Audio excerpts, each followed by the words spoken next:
Cats hate change, but they adore novelty. And that distinction is everything. Change is a threat to their routine. Novelty is a reward for their curiosity.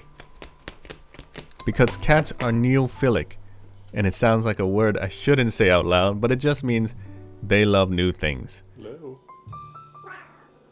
We usually get stuck when it comes to their environment, but square footage is rarely the bottleneck. Stagnation is. The smallest shifts can get picked up immediately, so the hack isn't about adding more cat stuff. I'm just making familiar things show up in unfamiliar ways. So creating novelty with food is actually pretty easy for us butlers. New treats, new textures, different brands, but environmental novelty is a little bit harder because furniture feels fixed. And that's why modular items in apartments matter so much. If you can change layouts quickly, you can trigger that newness feeling without buying a single new thing. This is why I use so many suction cup items. Yeah, they don't damage any walls. Yes, they're space efficient, but more importantly, I can move them around easily whenever I want. In the past, I put one up, usually on a window, and that's where it lived forever. But that is a static world. The solution is start moving them. Some weeks I set up for climbing.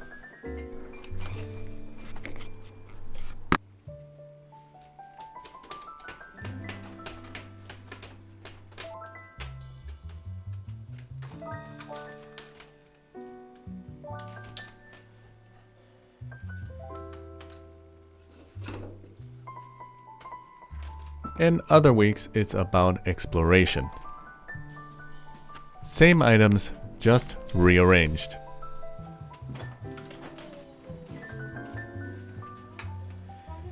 And these don't have to live on windows only. Any smooth surface works. Metal, hard plastic, or even the refrigerator. You're just utilizing the spots that were already there but functionally invisible to the cat.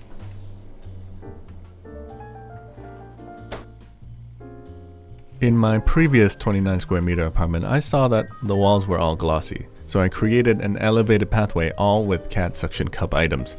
The landlord actually came in one time, asked what it was, and I told him it was workout equipment.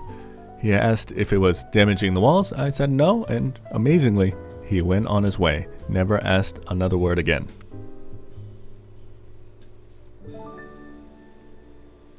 You can make layouts work for butlers too.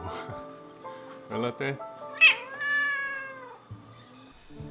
While changing layouts will handle the novelty and stimulation side of the equation, the other hacks are more about managing the friction of living in close quarters. Take litter tracking. A lot of tracking isn't about the brand of litter you buy, it's about physics, specifically speed. Most cats exit the box at a sprint, but that sprint is what flings litter across your hardwood floors. Instead of chasing it with a vacuum 5 times a day, create a speed bump with a cat scratcher close by.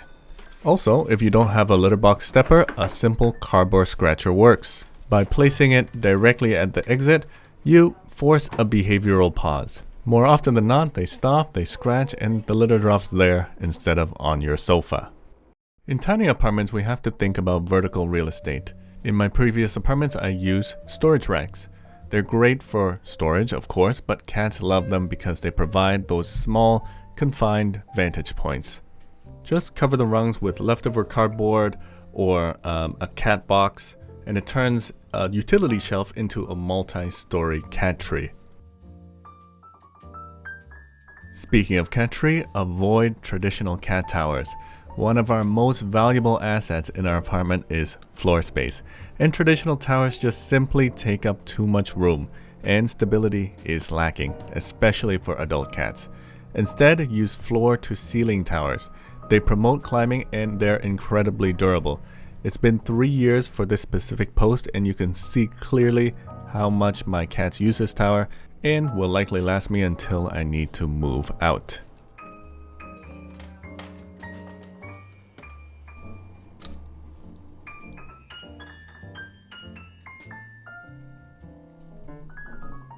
Susie!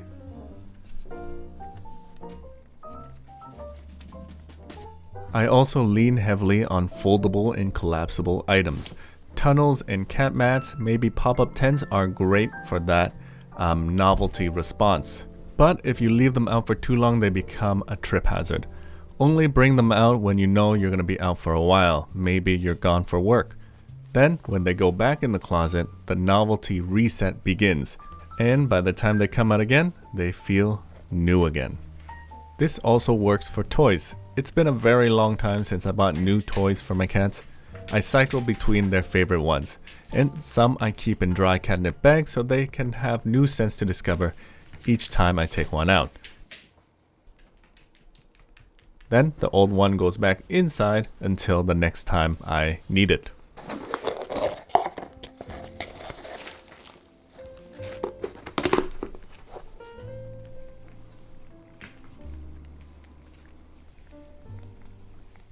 My goldfish is telling me to change.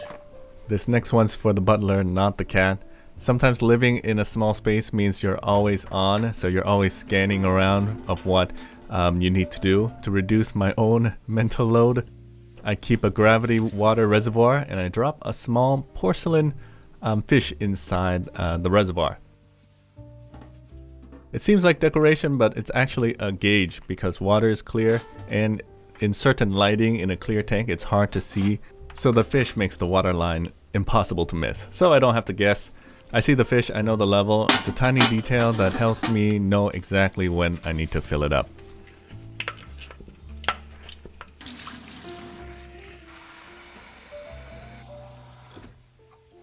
And also from time to time, the cats will go and paw at this fake fish floating around.